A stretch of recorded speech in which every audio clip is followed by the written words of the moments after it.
ತಮ್ಮ ವಿರುದ್ಧ ಸಾಮಾಜಿಕ ಜಾಲತಾಣಗಳು ಹಾಗೂ ಕೆಲ ಮಾಧ್ಯಮಗಳಲ್ಲಿ ಹರಿದಾಡ್ತಾ ಇರುವ ಹನಿ ಟ್ರ್ಯಾಪ್ ಆರೋಪಗಳು ಸತ್ಯಕ್ಕೆ ದೂರವಾಗಿದ್ದು ಉದ್ದೇಶಪೂರ್ವಕವಾಗಿ ತಮ್ಮ ಮೇಲೆ ಎಫ್ಐಆರ್ ದಾಖಲಾಗಿದೆ ಎಂದು ವಕೀಲೆ ಎಂಆರ್ ನಾಗಲಕ್ಷ್ಮಿ ಗಂಭೀರ ಆರೋಪ ಮಾಡಿದ್ದಾರೆ.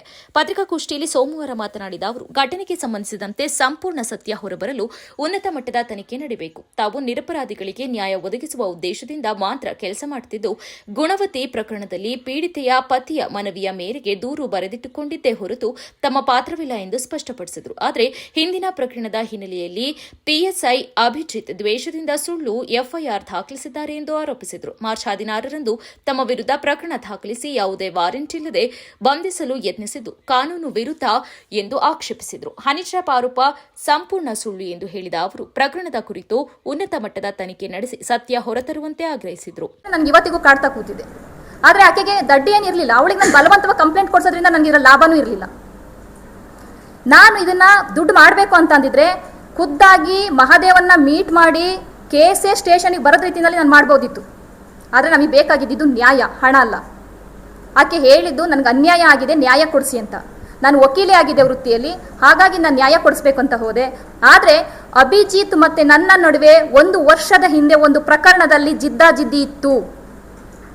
55/25 ಅನ್ನೋ ಪ್ರಕರಣ. ಅದರಲ್ಲಿ ಅಕ್ಯೂಸ್ಡ್ ನಂಬರ್ 1 ನನ್ನ ಮಾಡ್ತಾರೆ, 3 ಜನ ನನ್ನ ಕಾನೂನು ವಿದ್ಯಾರ್ಥಿಗಳನ್ನ ಮಾಡ್ತಾರೆ. ಪರ್ಟಿಕ್ಯುಲರ್ ಆಗಿ ಒಬ್ಬ ಸಂತ್ರಸ್ತೆಯನ್ನೇ ಅಲ್ಲಿ ಮಾಡ್ತಾರೆ. ಎಫ್ಐಆರ್ ಅಲ್ಲಿ ಸಂತ್ರಸ್ತೆ ಮೇಲೆ ಎಫ್ಐಆರ್ ಮಾಡಿದ್ದಾನೆ ಅಭಿಜಿತ್ 55/25. ನಾನು ಇದನ್ನ ಸಹಿಸದೇ ಇದ್ದಾಗ ಮಾನವ ಹಕ್ಕುಗಳ ಆಯೋಗ, ಮಹಿಳಾ ಆಯೋಗ ಎಲ್ಲಾ ಕಡೆನೂ ಸಹ ನಾನೇನ್ ಮಾಡ್ತೀನಿ, ದೂರನ್ನ ಸಲ್ಲಿಸ್ತೀನಿ.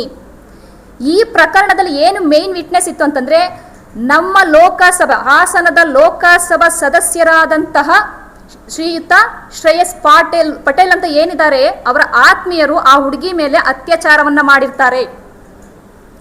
ನಾನು ಈ ವಿಚಾರವಾಗಿ ಎಫ್ಐಆರ್ ಆಗ್ಲೇಬೇಕು ಅಂತ ನಾನು ಹಠ ಹಿಡಿದಾಗ ಅಭಿಜಿತ್ ಇದನ್ನ ರಾಜಿ ಸಂಧಾನ ಮಾಡ್ಕೊಳ್ಳಿ ಅಂತ ತೋಟದ ಮನೆ ಪುಟ್ಟರಾಜ್ ಇದಾರಲ್ಲ, ಅವರ ರೆಸಾರ್ಟಿಗೆ ನನ್ನ ಕಳಿಸ್ತಾರೆ. ಆದ್ರೆ ಅಲ್ಲಿ ಆ ಹುಡುಗಿಗೆ ಮಾನಸಿಕವಾಗಿ ತುಂಬಾ ಜನ ಕಾಂಗ್ರೆಸ್ ಮುಖಂಡರುಗಳೆಲ್ಲ ಮಾನಸಿಕವಾಗಿ ಪ್ರಶ್ನೆಗಳನ್ನ ಕೇಳ್ತಿರ್ತಾರೆ. ಆ ಹುಡುಗಿ ಅಳಲಿಕ್ಕೆ ಶುರು ಮಾಡ್ತಾಳೆ.